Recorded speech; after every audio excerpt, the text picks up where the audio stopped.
여러분 안녕하십니까? 2월 18일 목요일 뉴스투데이 강원입니다. 절기상 우수인 오늘 강원 내륙 지역과 산지에 한파특보가 내려진 가운데 강추위가 사흘째 이어지고 있습니다.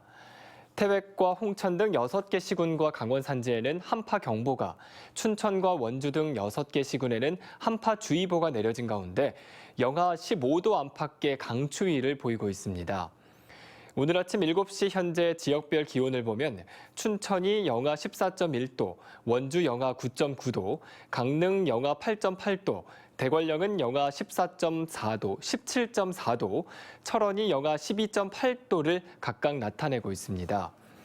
강원지방기상청은 이번 추위는 오늘 절정을 이룬 뒤 내일 낮부터는 따뜻한 남서풍이 불면서 낮 기온이 10도 안팎이 되겠다고 예보했습니다. 강원도의회 코로나19 대책 특별위원회 구성이 상임위의 문턱을 넘지 못하고 무산됐습니다. 여야 당별로 찬반이 극명하게 엇갈리면서 특위 명분은 온데간데 사라지고 감정 섞인 정쟁으로 전락했습니다. 허주희 기자가 보도합니다. 코로나19 특위 구성 논의는 국회에서 시작됐습니다. 지난해 여야 원내대표가 합의한 사안이었지만 여야 간 입장 차이 탓에 아직 출범하지 못하고 있습니다.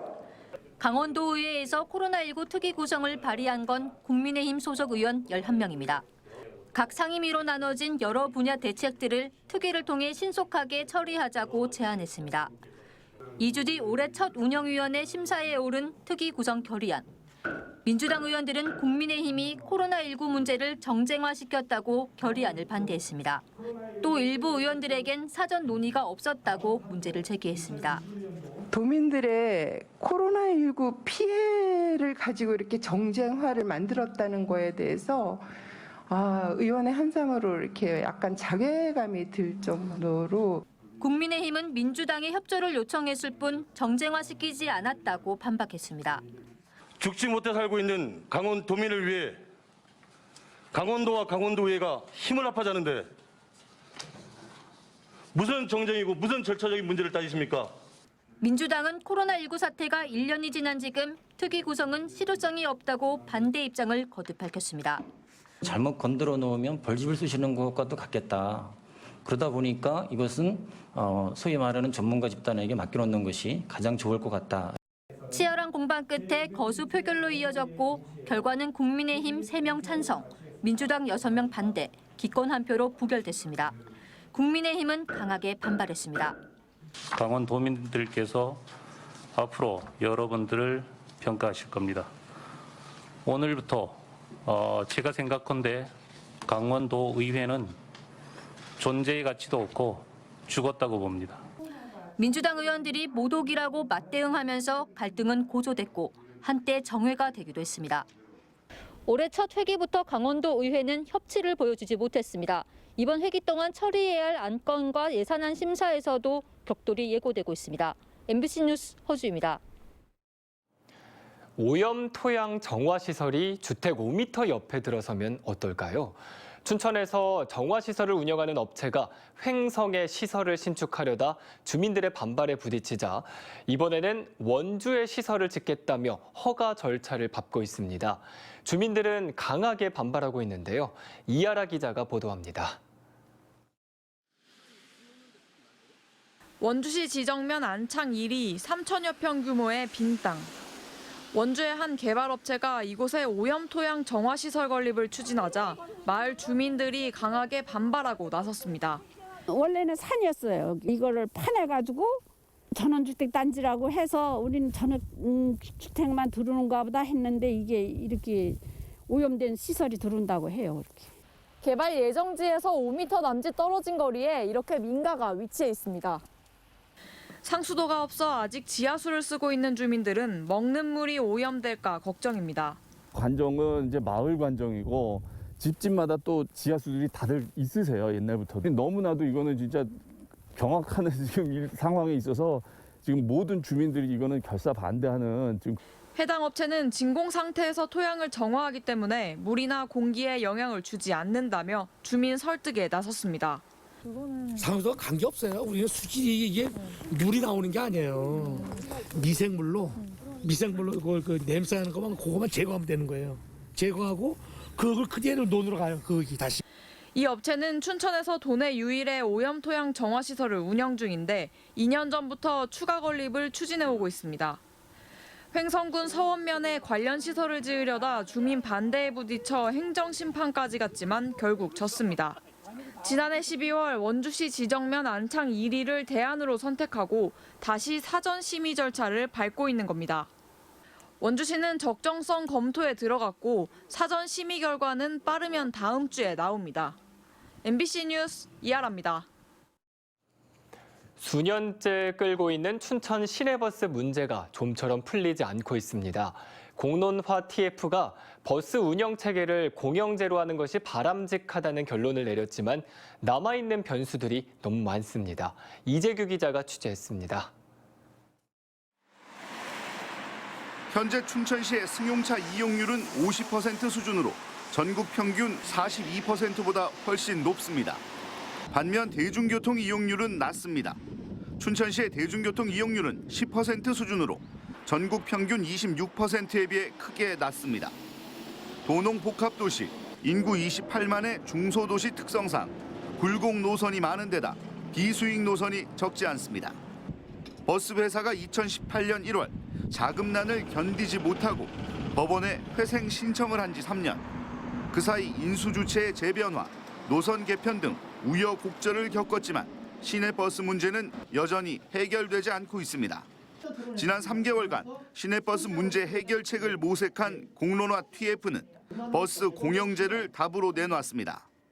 사회적 약자들에 대한 공공 서비스가 질이 높아질 경우에는 승차율이 높아질 거라는 게 하나가 있고요. 그러면서 오히려 이제 대중교통이 늘어남과 동시에 자가용은 줄어들 거라는.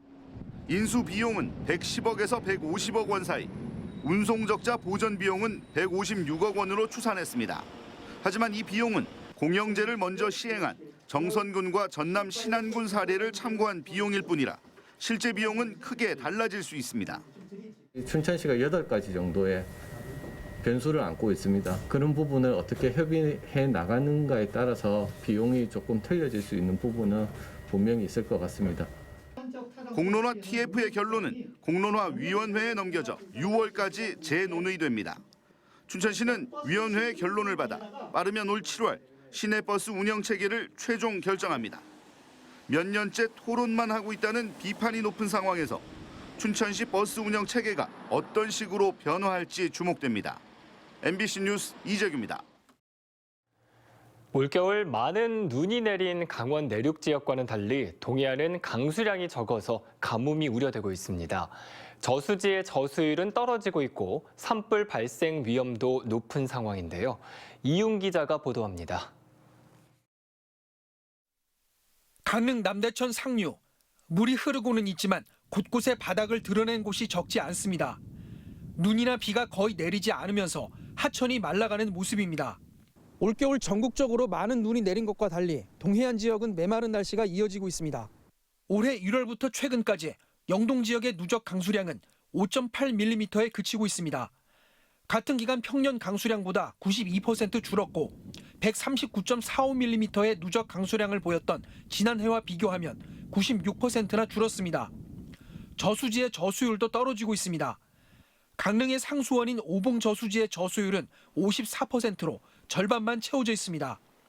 이 같은 겨울 가뭄이 지속되면 농번기와 겹치는 시기에 물 부족 현상이 우려되는 상황입니다.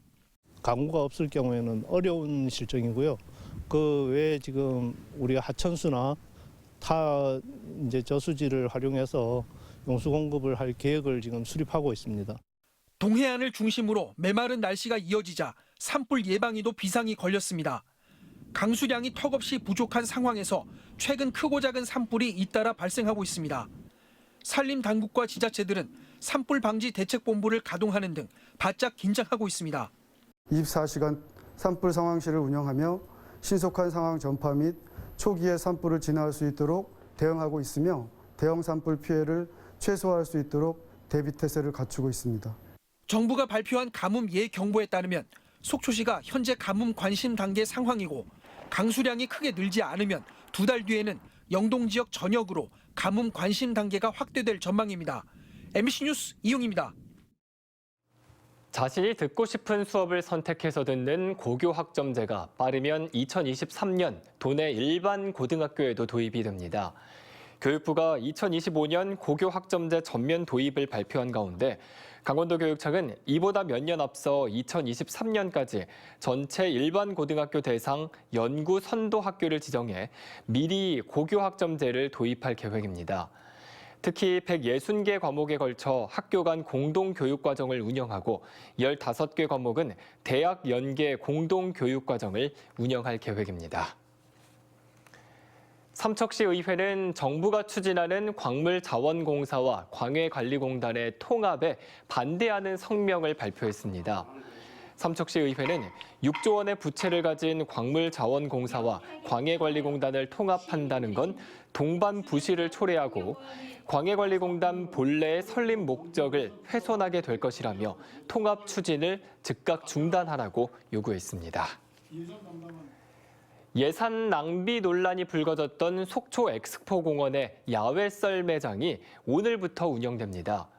속초시 시설관리공단은 오는 5월 9일까지 매일 오전 10시부터 오후 5시까지 눈이나 얼음이 없어도 이용이 가능한 썰 매장을 무료로 개방한다고 밝혔습니다.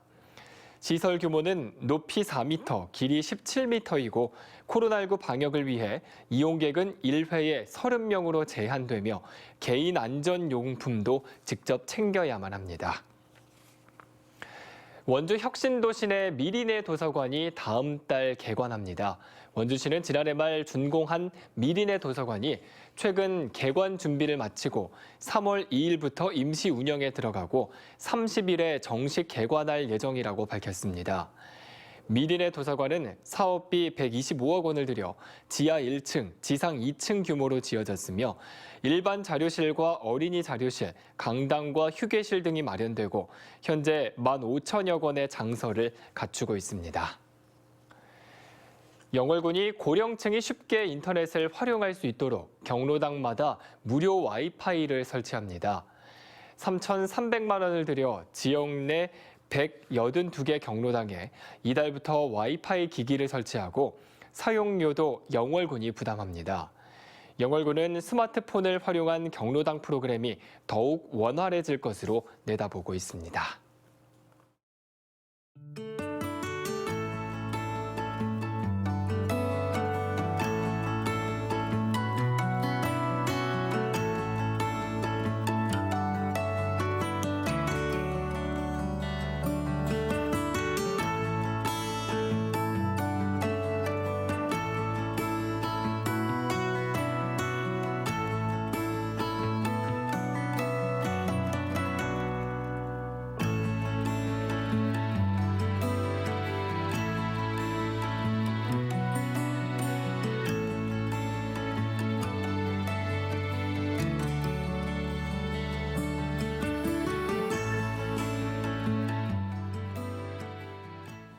올해 첫 강원도 의회가 어제 개회돼 열흘 동안 각종 안건들을 심의합니다. 이번 임시회에서는 실국별 주요 업무 계획을 보고받고 육아 기본수당 지원 조례 개정안과 감염병 예방 관리 조례 개정안 등 각종 안건들을 심의할 예정입니다. 최문순 강원도지사는 신년 연설을 통해 코로나 퇴치 프로젝트에 대한 의회의 협조를 요청하면서 그린 수소와 탄소 중립 클러스터를 조성해 청정 산업을 선도하겠다고 밝혔습니다. 민병희 강원도 교육감도 감염병에 안전한 학교를 만들고 교육 복지망을 촘촘히 하는 데 최선을 다하겠다고 밝혔습니다. 코로나19 여파 탓에 올해 강원도 내 대학 9곳 중 8곳이 등록금을 동결하거나 인하했습니다. 강원대학교와 강릉원주대, 춘천교대는 학부 등록금을 동결하기로 결정했습니다. 또 가톨릭 관동대와 상지대학교는 등록금 동결과 함께 입학금을 각각 50%와 30% 인하했고 연세대학교와 한라대, 한림대는 등록금 동결을 확정했습니다. 반면 경동대학교는 전년 대비 등록금을 1.2% 인상했습니다. 대학들은 코로나19로 인한 학생과 학부모의 부담 경감을 위해 등록금 동결을 결정했다고 밝혔습니다. 강원도교육청은 학생들이 사용하는 교사동, 체육관, 급식소, 기숙사 등의 낡은 건축물을 대상으로 정밀 안전 점검을 실시합니다. 도교육청은 준공 후 40년이 지난 해부터 4년마다 외부에 의뢰해 정밀 안전 점검을 실시하고 있습니다. 지난해까지는 680동을 점검했고 올해는 55동의 낡은 교육시설을 점검합니다. 정밀 안전 점검 결과에서 구조부에 대한 결함이 있는 경우 보수 보강 등의 조치를 할 계획입니다. 이상으로 뉴스투데이 강원을 마칩니다. 시청해주신 여러분 고맙습니다.